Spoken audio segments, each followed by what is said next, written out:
Welcome back. Welcome back. You may Diamond K in here, of course. RadioFire.com, the DiamondKShow.com. So much to get into, so much to talk about. Tonight's program, of course. Make sure you hit that subscribe button on YouTube.com/DJ Diamond K. So, Donald Trump Jr. has tested positive for coronavirus. The son of the current president infected with the disease that has hammered the White House in recent months. Father has it, or has had it, rather, and others. And now the son of the president has it. Reportedly, he is asymptomatic. 42 years old. And he makes frequent public appearances without a mask. He talks cold cash trash. And he's been at numerous super spreader events. Now he has the coronavirus. He is in isolation, reportedly at his cabin. According to a spokesperson, says that Don tested positive at the start of the week and has been quarantining in his cabin since the results. That's what they're saying. And so they want to stress that he's asymptomatic. But we do know that their family has a very very limited relationship with the truth. So a White House liaison, the son of Rudy Giuliani, Andrew Giuliani, who was at that fiasco of a press conference with his father yesterday, he also has the coronavirus. This pandemic has been spreading, killing more than 250,000 Americans, and continues to spread out of control.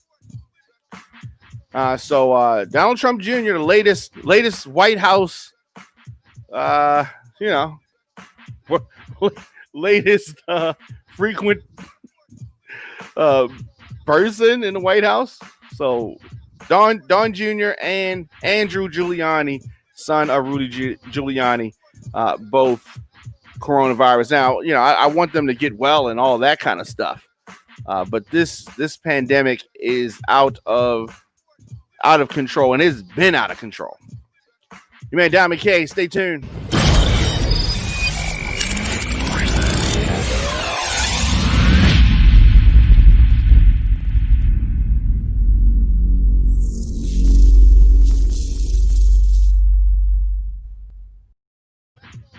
So Kyle Rittenhouse has been released from the Kenosha County Jail. His bond has been posted. Now, you remember Kyle Rittenhouse, the Illinois teen charged with fatally shooting two protesters in Kenosha, Wisconsin over the summer. You remember during the unrest that happened? So he was in the Kenosha County Jail. Bond was posted at 2 p.m. today, according to the sheriff's office. They said that he is no longer in custody at Kenosha County Jail. So the prosecutors charged Rittenhouse, who is from Antioch, Illinois, with fatally shooting two men during a protest over a police shooting back in August. They also charged him with wounding a third man. So Rittenhouse, who has become a darling of the right, faces multiple counts, including intentional homicide and illegally possessing a gun.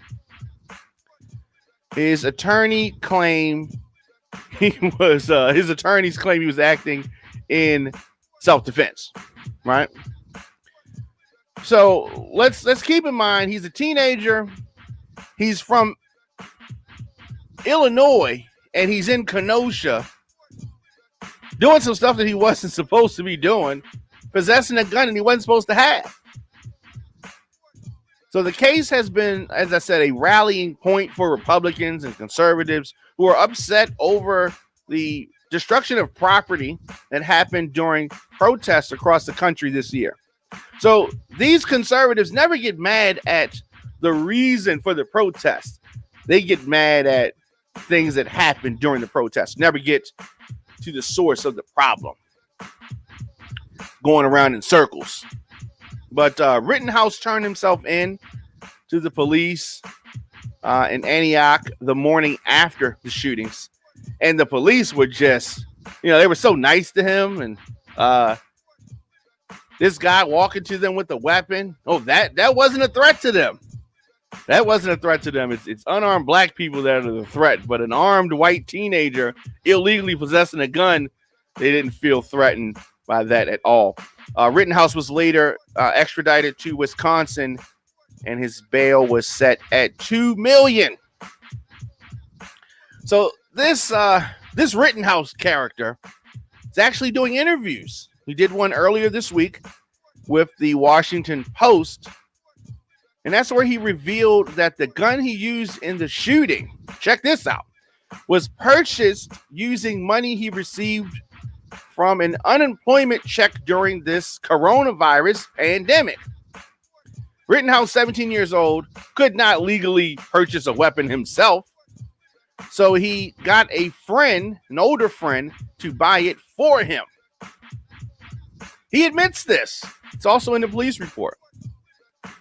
Rittenhouse said that I got my $1,200 from the coronavirus Illinois unemployment because I was on furlough from the YMCA and I got my first unemployment check. So I was like, I'll use this to buy it, he told the Washington Post. So Rittenhouse could not own a gun, so he found someone older to illegally purchase it for him, right? And then he used his unemployment check to buy this gun. Prosecutors have charged a Wisconsin man with supplying him the gun. So there you have it. I'm going to definitely follow this case. I hope that they throw the book at this murderer, because that's what he is. He's playing this self-defense card, which is convenient right now. Kyle Rittenhouse. What a piece of crap.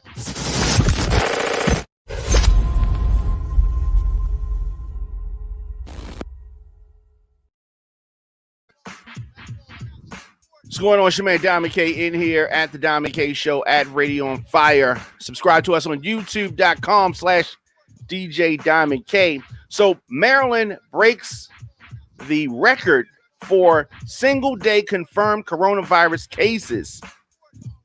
2,910. These last 2 weeks, Maryland has continued to break its own coronavirus records, and we're going in the wrong direction. This is not a good thing. So yesterday, Maryland broke its previous record for the highest number of coronavirus cases.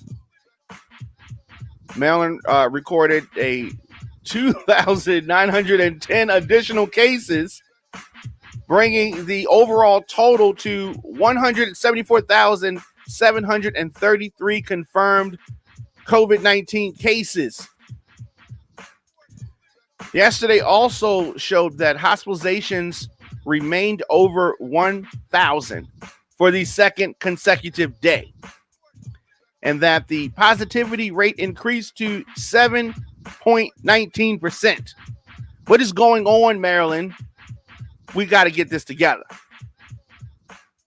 It has been more than 2 weeks that every day coronavirus cases have increased by more than 1,000.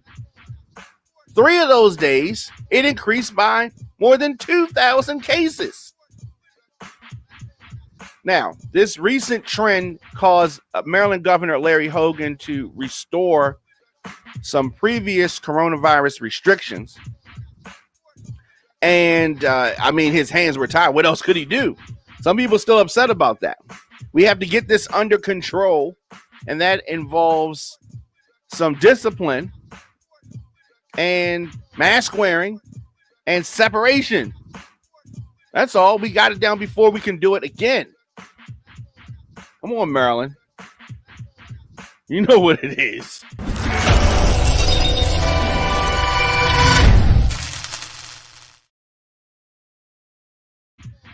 So earlier in the year, not that long ago, we lost Chadwick Boseman, the actor who Black Panther, many other films. So his widow has received a court ruling about his almost $1 million estate. Chadwick Boseman's widow has been appointed the administrator of his estate. So you remember, he was 43 years old. He died from cancer. He did not have a will. Now, something about this just makes me uncomfortable, but I guess maybe I'm overreacting. Okay, so Simone Ledward is his widow's name. Beautiful lady. So she filed a petition to be the appointed administrator last month, and the court has granted her that authority. So no one knew that they got married. They got engaged last October, and Boseman has known that he had this terminal cancer since 2016. So anyway, didn't leave a will. He has parents, no kids. So the court order, which People Magazine was able to get a copy of it, but Ledward is now the personal representative with limited authority of her late husband's estate. The estimated value is just under $1 million, and the court requires her to submit a $939,000 bond along with the final distribution of the estate by February 22nd, 2021. So I'm sure that he has some other assets, more than likely. But Boseman and Ledward got engaged October 2019.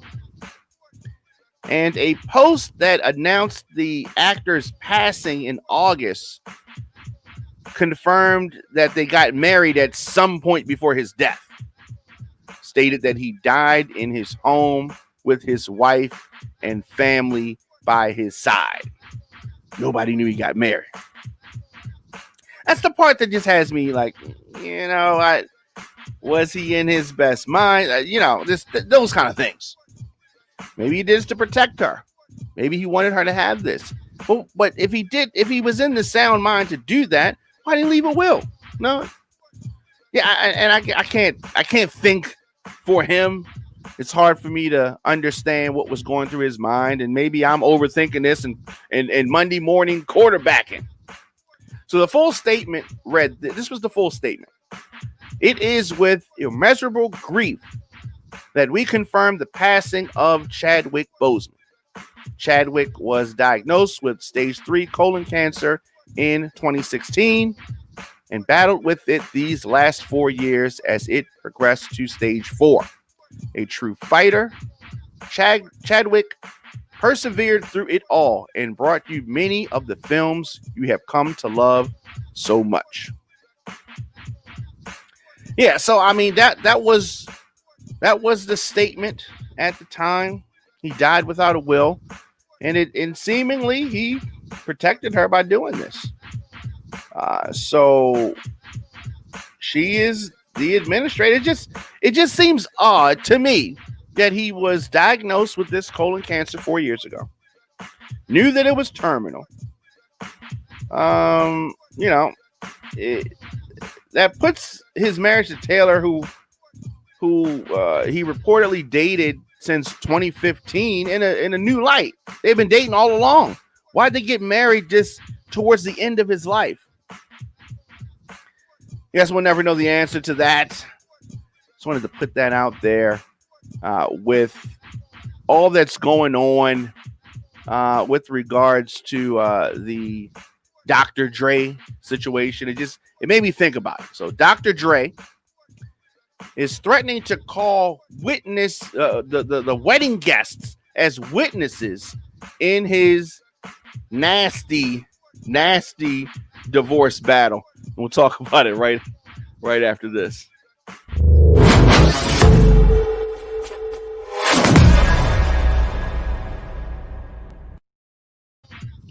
So this divorce battle between Dr. Dre and his estranged wife is it gets weirder and weirder by the minute. So Dr. Dre says that he is going to call some people that went to their wedding. Now, of course, we remember that she is claiming that Dr. Dre tore up multiple copies of the prenup agreement in front of her 2 to 3 years into their marriage. So why would he tear up multiple copies? That would lead one to believe that wasn't the original, right? So whatever he did in front of her, that wasn't the original. That wasn't it. Could have been anything on that piece of paper. So she initially filed for divorce in June. She made no mention of the prenup at that time. Now she alleges that Dr. Dre, who's worth $1 billion, forced her out of their home on or about April the 2nd and quickly plotted to secretly transfer their assets and to deny her equal share. Let's keep in mind, Dr. Dre is no angel, but, Mrs. Young, she can't produce, she can't rap, she didn't make beats by Dre, but she wants half of all this stuff. And she is seeking close to $2 million a month in spousal support, as well as $5 million in legal fees. Oh, you know that the attorneys are pushing for this. She does not work. She's been a kept woman. She claims to have played an important role in Dr. Dre's career. But she don't know how to work no drum machine. She can't DJ. What is she doing? Right? She also said that she was an integral part in the naming of the Aftermath record label. And she later filed another lawsuit claiming that this one's crazy. She claims that she co-owns the trademark of Dr. Dre's name, along with The Chronic from 1992, the album, the classic, one of the best hip-hop albums of all time. She claims that she owns that.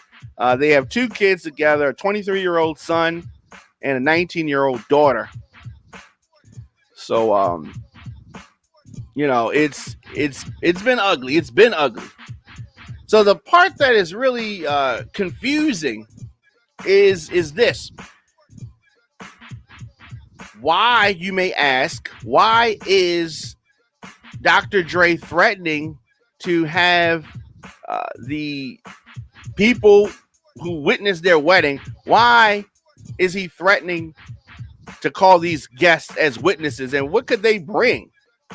So he's threatening to summon all of the wedding guests from 1996 in this divorce battle.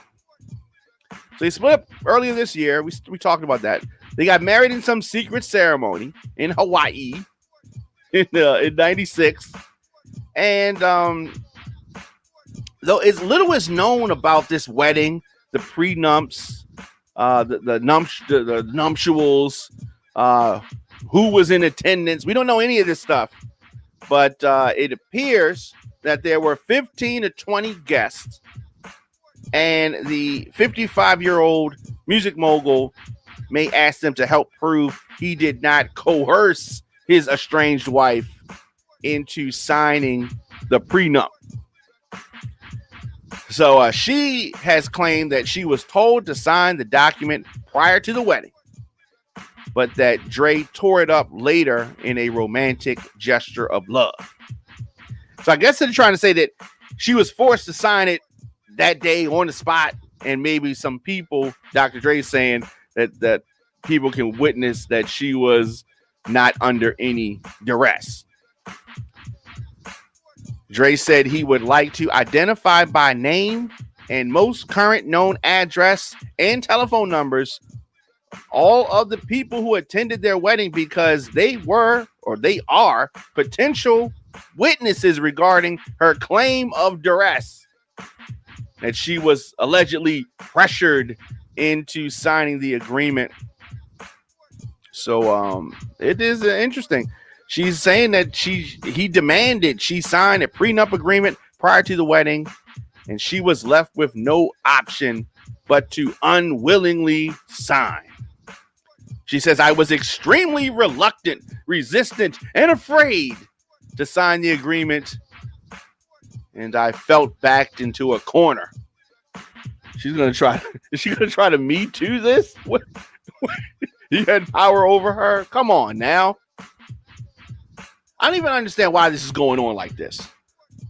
He has a prenup and she signed it, so she's admitting that she signed it.